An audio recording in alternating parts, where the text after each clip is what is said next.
Ka high level committee ya kabala thung ha ka sautrik ujaliu jong ka snam arjar khatpra na ka banta ban khmi banya halor ka jingdawa ban pin kriya noi ka harajan colony le ne ka themator shakawai par ka jaka ha ka arpu pratarek mandau banai kala IT ka kai phot jong ka shaka sarkar jala haba pinte bi ka new ba prastun tinsong mentri rang ba ban rap ka sarkar jala baru balong ru chairman jaka ni ka committee ulong ba ka committee ka de ban le ela ka kamram ban minta pat la dei sa ka kinhun mentri jong ka sarkar jala banya kren bat yamer jimut halor ka ni.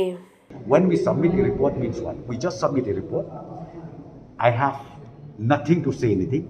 Then government will take detailed discussion on this.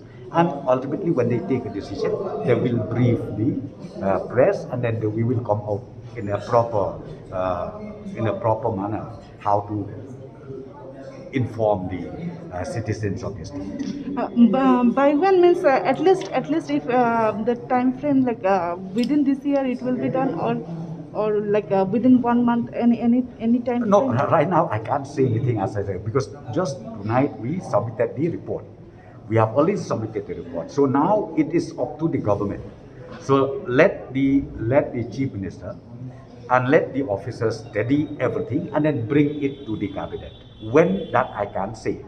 But I would like to see that the discussion takes place at the earliest possible in the cabinet.